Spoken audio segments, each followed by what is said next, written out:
Hello and welcome to this exclusive series of the Amazon podcast with me, Chris Stafford. Exclusive because we're going to do a special series here with Marci Kornegay.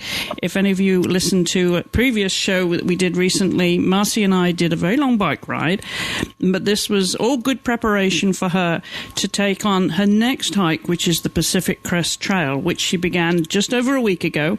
And we're catching up with her at our first real overnight stop in I think in a proper bed in Idyllwild, California, having endured the California desert. Marci, how are you feeling? Hey, Chris. Happy to be here, and I'm feeling pretty good considering the conditions that we've been through in the last 7 or 8 days. Well, I guess about 8 days now. And just sort of finally had a chance to catch my breath and sort of evaluate I guess my wins and losses and how my body feels and how it's adapting to these completely different conditions that are the Southern California desert. Being from the East Coast, I'm not used to the dry, arid desert, the intense sunshine, and a lot of the elevation changes. So yeah, doing pretty good, I could say. Good for you. And I know you had a good night's rest. But just let's rewind a little bit and explain to everybody when you started, the day you started, where that start was, and what kind of mileage you're doing every day and the kind of elevation gains, that kind of thing. Give everybody a picture of what this looks like at the start of this 2,650-mile Pacific Crest Trail from California to the Canadian border. So begin at the beginning, Marci, if you would. Yeah. So I was able to fly out to San Diego last Wednesday. That was May the 11th, and do a little bit of resupply, some adjusting, and then get out to the trail terminus. That's the southern terminus of the PCT in Campo, California. I was able to get a shuttle. They sort of released us into the wild. We take our epic pictures at the border wall. I stuck my hand through the fence and touched the air and the ground of Mexico, and was underway on that Thursday evening about 5 o'clock.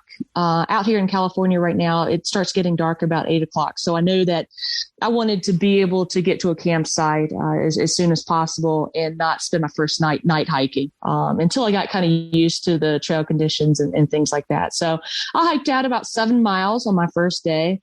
That got me to a campsite in a really good position to be able to tackle some of the early elevation changes. Early on, started seeing, really what the desert was all about. I'd never desert hiked before, and it's completely different. You get up into some of the higher mountain passes and the wind starts whipping. And so you're dealing with some wind elements plus the intense sunshine. There's no clouds. There's no moisture in the air. And then all of a sudden I'm wondering, how do I have enough water? And am I going to be able to swallow complete like cottonmouth feel? And you slow down long enough. You look at these expansive views, and I'm seeing all these desert flowers and cacti and, just completely different surroundings. So I started out strong, jumping in 7 miles in just under 3 hours, spent my first night out, felt good. The second, third, fourth day, I started running into a couple of people, knowing that I wasn't the only one out there, which is sort of reassuring. And really just started feeling like I was getting my trail legs after 3 or 4 days, and starting to understand how much water I was going to need to be able to carry, because there's so many drought areas where there's not enough water. And, that's an extra load. I could probably drink close to 10 liters of water a day. And, each liter of water is going to weigh your pack down an additional 2 pounds. So that was something definitely I needed to consider and manage that a little bit more properly. But yeah, getting started this past week is really all about filling out what's going to work, what doesn't work, calculating what can my body do, what can it do, and just sort of adjusting to all the different, the different surroundings and the different variables that are out here. So how many miles have you done today? It's Sunday, May 22nd, as we are recording. And as I said, you're taking a break before you get back on the trail this afternoon. But you've been out there now just over a week from Thursday. How many miles total? And give us some idea of the elevation gains that you've been through, because there's like some serious climbing up and down verticals. Yeah, I try not to get too in my head about, staring at the map and thinking about the elevation until it's done, because I know that's kind of mindset I've got to have. But yeah, I'm sitting right now in Idyllwild, California, and a nice little lodge with all the comforts of home, at mile marker 179, like 180. We'll call it 180. And so that's 180 miles over the past week. So I'm averaging about roughly 20 to 21 miles a day. I've had 2 really big mileage days for me. That's 26 miles a day. And that's going over elevation where I might have, a 4 to 5,000 foot elevation gain. And then, I earned some of that back on some downhill. But I'm still netting 2,000 to 3,000 feet in elevation per day for the most part. Usually I try to camp somewhere high just to keep away from the condensation levels. And there's nothing worse than waking up with a wet tent. So try to keep that in mind as well. But yeah, I mean, just as far as the elevation, it's, hiking, I guess the only thing that I can compare it to is hiking out in the east. You go up and over mountains, but you're gaining anywhere from 500 to 1,000 feet in elevation, but you go straight back down. Out here, so far, what I've experienced is you go up, and you might be going up for like 18 or 20 miles. And then all of a sudden you're at like 6,000 feet. And then you get to enjoy that for a little bit. They give you a chance to like soak in all the views, and then you start making a full-on descent. And you know that with every descent comes another ascent. And so those are the things that I always keep in my mind. But I really try not to get too nerdy about the technical elevation gain. I know it's out there. I know that there's going to be a lot more, especially when we enter, the Northern California region, the Sierra. It's going to be much more intense. So I think this is a great way to get prepared for what's to come on the trail. And you said you've never done desert hiking like this before, but just to remind everybody, you have hiked the AT alone, you are hiking the PCT alone, and you've done a lot of other hikes in between, big hikes. So what's the best preparation that you've had? I know we mentioned the bike ride, Marci, that you and I did, and that has helped you too in your preparation, because you didn't wear your feet out doing hike preparation. Yeah, I think that's one of the big things that I've learned through my progression of hiking these different trails is that you can't set out and practice in the way, I mean, I'm a former golf coach. So, you go out and you practice and you prepare for competition the way that you would compete. This is completely different to me. And you've got to prepare in ways that you're not going to overuse your body. So if I'm going to go out for a long, 2,700 mile walk, I'm not going to prepare by walking, because that's just adding more miles to the same muscles over and over again. And that was something I learned on the AT. I got ready for the AT by taking additional hikes, and I was worn out by the time I even reached the AT. So that was a grind. But so what I think probably one of the biggest things that I learned was that when we went on that bike ride, along the Potomac Heritage Trail that we've talked about in previous episodes, is that I was using a different muscle set. I'm using the same muscles, but these quads for biking, I mean, they were just like power used. I mean, just forced out of its comfort zone completely. And getting back home, recovering that, and doing some more like strength exercises, squats, lifts, some balance exercises, a lot of lower body work like that. It's been really, really beneficial. And I haven't had any issues with any of my lower body parts, since I've started this hike. And I'm really, really lucky. Some of the other hikers that I've passed are dealing with, sore knees and IT band issues and ankle issues, but I feel really, really prepared and feel good about that. I think one of the things that have kind of come to my attention is making sure that foot care stays really, really paramount on the hygiene list. You got to make sure you've got clean feet. I've suffered some severe blistering, and a lot of it might be a little bit of. I changed my shoes 70 miles in just to get more cushion because of all the desert rocks and the undulations and stuff of the trail. But I did that, so I don't know if that was a poor move. I mean, every day you learn something new. And that's something that I'm just going to have to deal with. But I've experienced these really deep blisters under some really ugly calloused feet. And it's a different sensation when you're walking and pounding with an additional 30 pounds on your back with your backpack. That can put a lot of stress on different parts of your body that you're not used to. And for me, it's been my feet and the blistering, and hoping to stay away from some infection. I hate to put it out there in the universe, but it's real. And I just got to make sure I keep my feet clean and monitor those and make sure that those blisters are hardening and getting better.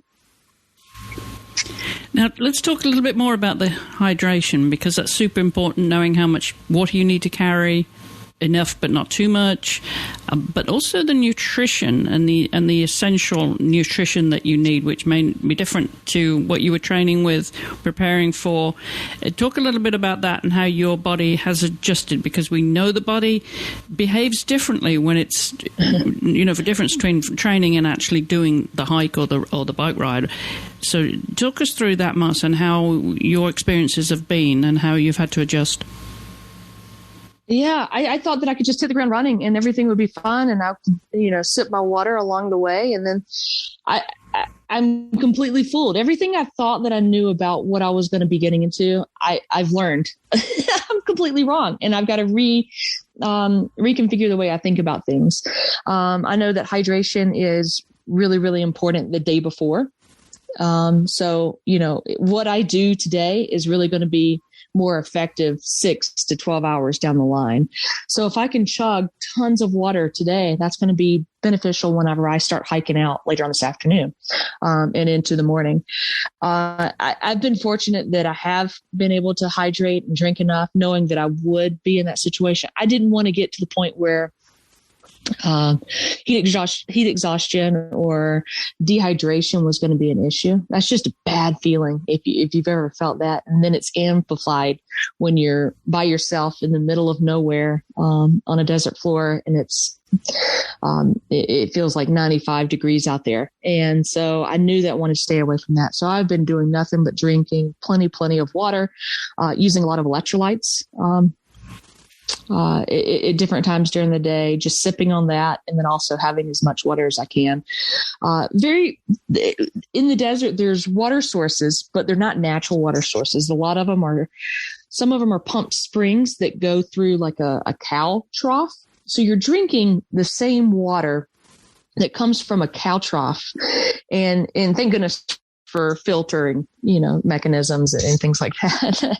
But it's amazing. You're sitting there at this green water source and knowing that a cow's tongue been in this water, and you're filtering it and you're thinking, okay, I spent $30 on this water filter, and that's the only thing that's going to save my life right now. That is the one thing that's keeping me away from, 10 days of giardia or something.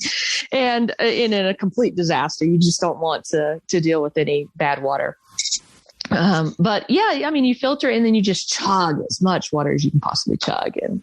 And then you pack it out. And I tend to pack out close to 4 liters out of every water source. So that's an additional 8 pounds to my pack until it disappears. But there are, anywhere from 18 to 23 mile carries where there's no water. And so you're forced and you're limited to ration yourself and be really smart about how much water and when you drink it. And the way that I've kind of done my meals and my nutrition intake is that I've decided not to cook any of my meals. So that doesn't require any additional water for boiling and making hot meals. I'm going to wait and see how the desert plays out, or maybe get my stove in a couple of weeks, maybe another month. But right now I'm just eating dry meals. So that consists of, well, it should, let me rephrase that. It should consist of like tortillas and tuna packages and peanut butters and things like that. But I've really, to be honest with you, Chris, have struggled eating in the desert. And I think a lot of it is just my body's adjusting to something completely different. It's the heat. My body's like, I can't swallow it. I can't digest. I try to force it, but at the same time, if my body doesn't want to eat it, then I'm not going to make it. I'll just do little nibbles here and there, just enough to keep me alert and awake and with enough energy to get to the next place, and let that be an issue for whenever I get to the next place that I can sit down and try to eat again.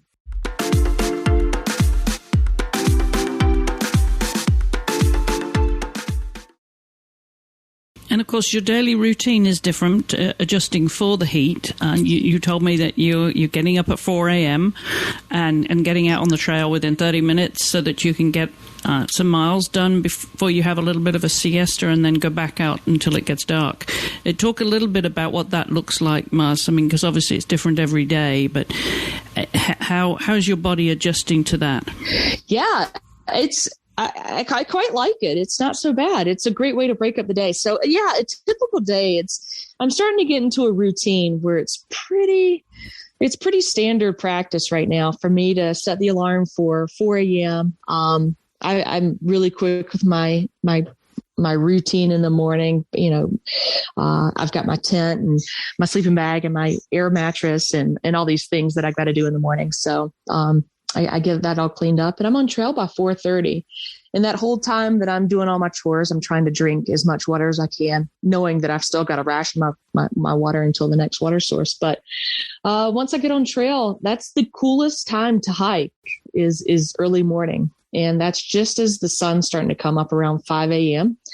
And it's gorgeous. I don't know if you've noticed, but we've had a full moon. And so we've had quite the night light for the last week.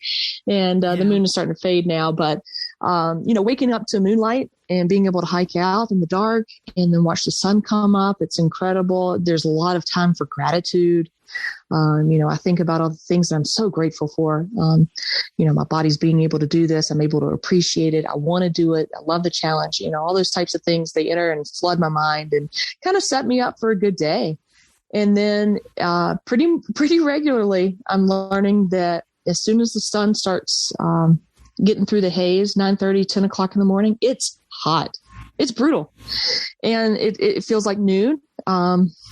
At that point. So I push through. I'll hike till about noon or so, and then take a really long lunch break, siesta break. So from 4:30 till noon, I'm hiking hard, trying to get as many miles in. That's usually about 15 miles. Majority of my miles come from that time.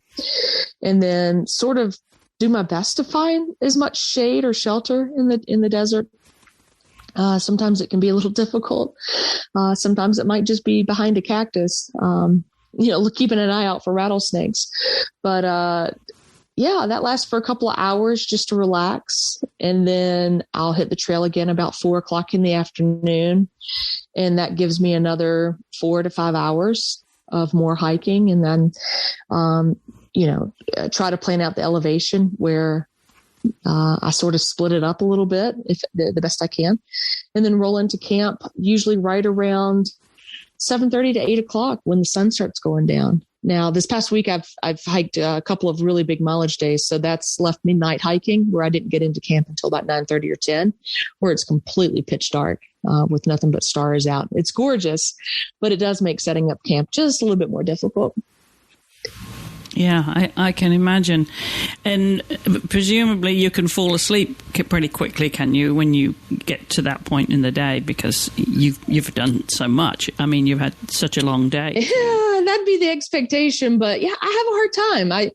I lay down and everything just hurts, and I'm very aware of the pain.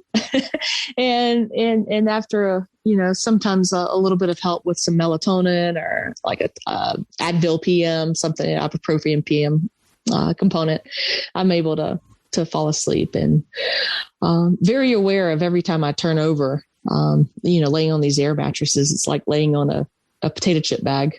So it's very, very loud. And of course, if you're around other campers, you've got snorers, you've got other potato chip bags near you. Right. Yeah. So there's a lot of rustling around. And then, of course, if you're out there by yourself, every little noise you hear could be danger. But, it's just being so hyper aware that sometimes it's harder for me to fall asleep. Right, a mountain lion or a rattlesnake looking to cuddle up with you. You had mentioned that because you sent me a picture of the rattlesnake that you did actually come across. Have you come across any more? Yeah, I'm up to 5 on my rattlesnake count. And wow. Yeah. Now, I think the picture I sent you was huge. It was about a 5-foot rattlesnake. And the best I could count was 4, maybe 5 rattles. And it was thick. It looked like he had just eaten lunch. It was sort of scary. I've run across a wild dog that you just never really know what's going to happen there. And then plenty of other snakes, tons of horned lizards. Lizards are everywhere out here. It's insane. And a lot of hummingbirds and just so many different variety of birds. They all want to come and greet you, sing you a song. It's really, really interesting. Oh, that's fun. Yeah, I can leave the rattlesnakes. So what do you do if the rattlesnake's on the trail in front of you and just standing up to greet you and say, threatening you to pass, and you need to pass? What do you do? You let them pass on their own time. Okay. I will say that I suffer, I guess, from single-sided deafness. And so I've got complete hearing loss in one of my ears, and I can only hear out of my left ear. And I very rarely will I listen to music or listen to my headphones or anything while I hike. I do enjoy hiking without being plugged in. And very occasionally, it's happened twice so far. I'm sure it'll happen again, but I'll hear a rattle. And as I'm walking, I stop. And with just my single-sided deafness, I never know where those rattles are coming from. So usually people stop and they look exactly where they hear it from. But I don't know, my direction and hearing. So I'm looking around, turning circles with the pack on, like, where's this rattle coming from? And sure enough, it might be curled up and just, threatened and hissing at me from a tree. Right off the trail or something like that. Well, from like not from like hanging from a tree, but like the basin of a tree kind of curled up, sitting. Okay. And by tree, I mean shrub, desert brush. Yeah. Yeah. Right. So it's sort of scary. There's a little bit of a safety concern out there for that, but they're everywhere, and I don't really care for them. No. They're sort of gross. It does. Yeah. Well, what about mountain lions? People say they're mountain lion out here. I haven't seen any. I've seen a picture of somebody who took the tracks of one in the dirt, but I haven't seen one. Okay. All right. Well, let's keep the danger down to a minimum, and hopefully you won't see one. Yeah. All right. Well, what's next then, Marci? You're in Idyllwild, California, and just for those who are not familiar with that part of the world, it is slightly southeast of LA in the desert. So you're going to be heading, looking at the trail somewhat north, and then you head due west, don't you, before you do a bit of a dogleg above LA, and then you get closer to the coast and head north again, which hopefully you'll benefit from. I don't know if you'll be close enough for sea breezes exactly, but shouldn't it give you a little bit cooler air at all, being closer to the coast? Yeah, I know that there are tons of wind. Oh my goodness. What do you call those? The Santa Anita winds? No, the wind turbines and things like that. There's wind turbine farms. So I know that there's quite the winds that go through there along the LA aqueduct, which I'll be traveling along that for several miles. I really don't know what to expect. I'm just out here walking. I will say that ending up in Idyllwild was one of the coolest experiences yesterday. Made it in time just to be able to get together with the community of Idyllwild and celebrate the mayor's 9th birthday. And the mayor is a dog. And it's one of those things. It's like in an unincorporated town in California, you have a dog mayor, and they celebrate the dog's birthday every year. And we made it just in time for that yesterday. So really special. So free cake and fruit for everybody. It was amazing. That's fantastic. And a photo opportunity with the mayor. Absolutely. Yeah. Complete golden retriever with a tie. Yeah. What was his name? Max the mayor. Max the mayor. Okay, well, that's memorable. That one for the journal or the book. Are you thinking about, somebody asked me this, actually, if you're thinking about writing a book after this, Marci? I think that there would be enough content to have a few interesting pages. Maybe somebody might read it. Yeah, for sure. I mean, this is only one of your many trails. So do you have any goals now, Marci? Now, say over the next week, and hopefully we'll be able to catch up with you in a week or so, what those goals might look like in terms of estimated mileage? Yeah, I mean, as far as those types of goals, yeah, I'm looking at probably 20 miles a day. On average. If I can keep that up, I'll be happy to get to Big Bear City in 4 days. About 4.5 days. That would be another opportunity for a possible shower and some laundry, which is always appreciated after a long week in the desert. It's a dusty place. To be quite frank, I stink. So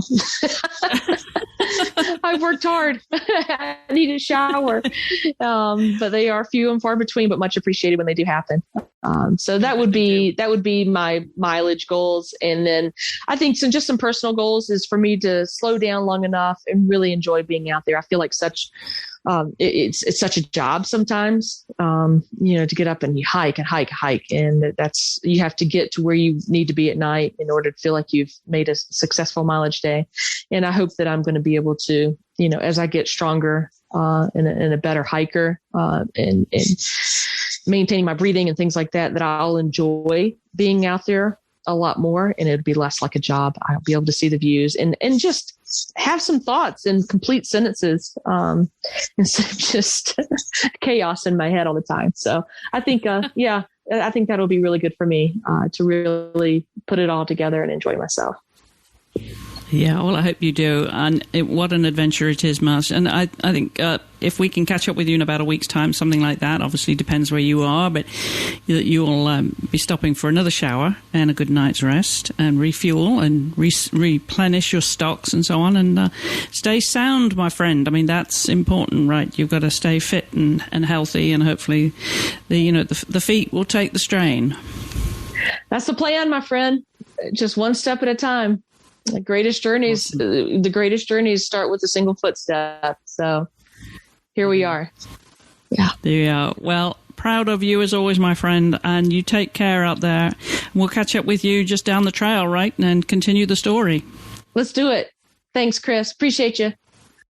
And if you'd like to follow Marci on this journey, you can do so on her Instagram accounts. That's Blonde Bear Hikes, BLONDEBEAR HIKES, Blonde Bear Hikes, or at Marci_Kornegay. There'll be a link in the show notes with this episode to her Instagram account. And we'll be back with another episode just down the trail, maybe in about a week's time, depending on where Marci is and if she has good internet connection. So do join us again and follow this all the way on the Pacific Crest Trail, 2,650 miles from the Mexican border to the Canadian border, which is going to take her about 4 months. So there'll be hopefully a lot of episodes along the way. And of course, you can follow us at Wisp Sports on social media. So until the next time, thank you for listening. Goodbye for now.